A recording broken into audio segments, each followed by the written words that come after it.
All right, y'all. Y'all know this ain't my lane, but I just want to speak on some things that I've been hearing a lot of lately. With Gary Russell Jr., we know the situation that happened. You know what I'm saying? Just to sum it all up, Gary lost his title. He lost to Mark Mexio Saturday night. Um, he was relinquished, or you know what I'm saying? He was excused of his WBC title in the featherweight division, and from that point on, it's you know what I'm saying? He's an ex-champion. He's former champion Gary Russell Jr. That said, I gave Gary all the credit in the world for his performance. How he went out there, the account he gave of himself, relentlessness, savviness, craftiness, ring IQ, and tenacity, whatever you want to call it. You know what I'm saying? However you want to phrase it, he displayed it in going in there, fighting that fight he fought for 8 rounds, only being able to throw punches with the left hand. Most fighters would have folded or had the corner stop the fight, allowed the ref to stop it, allowed the other guy to get in a position where the ref, had to come in there and say, okay, that's enough. But Gary found a way, in my opinion, to pull out the win. But it wasn't to be on the cards.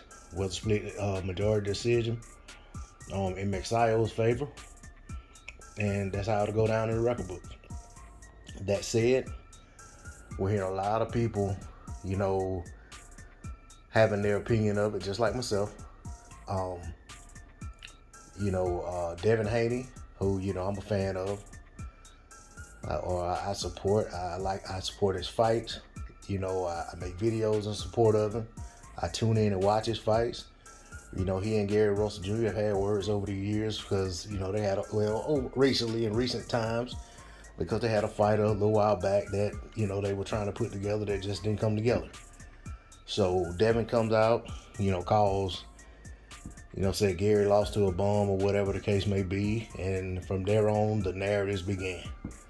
So the main thing I'm hearing that kind of irks me, and like I said, it's in my lane, but I'm hearing Gary Russell Jr. went out there and lost his belt for $500,000, but Devin offered him $1.5 million and he turned it down. There's a lot to that. I don't know what the inner workings of them making the deal come together had going on. I don't know what was going on, the reason the deal couldn't be made. There were a lot of different stories coming out on both sides, but ultimately at the end of the day, they didn't get the deal done. In boxing, that happens. We weren't talking about some huge mega fight. It was a fight that us diehard fans of both fighters wanted to see. Fight I still wouldn't mind seeing. But we are talking about a fight where a guy was going to come up 2 divisions and fight one of the linchpins in the division. So for whatever reason, it was decided that the fight wasn't going to happen. Whether it was because something wasn't right with the paperwork, whether it was because one side or the other just decided it wasn't worth the hassle, or because one side or the other already had something else coming down the pipe and they decided to go ahead and take that fight. We don't know. But what we do know is the fight didn't happen. But I want to speak about this 0.5, this $500,000, this $500,000. Every day we hear people get on here talking about PBC fighters and their back end money. Every day. We hear people talk about when they want to talk about Crawford versus Spence and Gary, they talk about the kind of person Spence got versus Crawford. First thing you hear, well, the PBC fighters, they get back end money. Those persons aren't really what they get. They also get this money. They also get that money. I hear that all the time. Not just, and I've heard it from the fighters, and I'm not talking about just the big name guys. I heard it from a lot of fighters, and it's kind of just become commonplace that we believe that to be true. And even myself, I've echoed that at times when, even I remember when they were talking about, Deontay Wilder and he don't make no money and this, that, and the other. I'm like, well, those reported persons are just Royce's reported. The guy, he's probably making a little more than that, because that's what we've heard over the years. Not that that's my avenue that I just want to constantly talk about, but I've taken part in speaking on that at times myself. But my biggest question I have is why is nobody talking, these same people, why is nobody talking about Gary Russell Jr. Probably made more than $500,000. It like, because Devin Haney came out and spoke, spoke foul of the fight and about Gary. Now all of a sudden we just gonna forget back end money, and we gonna say, well, Gary is a fool for not going to fight Devin a year and a half ago, however long ago it was, in 2 divisions up for 1.5 million on a different network,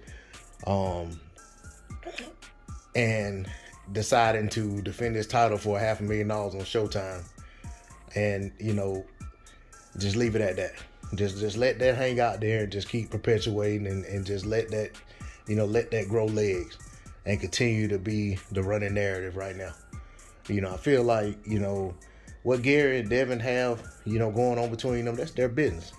That's just like Terrence Crawford and Gary Russell Jr. You know what I'm saying? That's their business. For me, I see, fighters that have issues with each other. I don't really care a whole lot about it. I care about what they're going to do in the ring. Same thing with Jared Hurd and the Charlos, Andrade and the Charlos, etc. Are y'all fighting or y'all not fighting? If y'all ain't fighting, I don't care about all that other nonsense y'all got going on. You know what I'm saying? But I know that for some reason, in this instance, Gary, for whatever reason, went from being, hailed as a true blood and guts warrior to, because Devin Haney came out and said something about him, now he's a heel. He's an idiot. He's bad business. But it is what it is. I just want to speak on that. That's all I got on D-Lo 404 Boxing. Like, share, comment, subscribe. My people.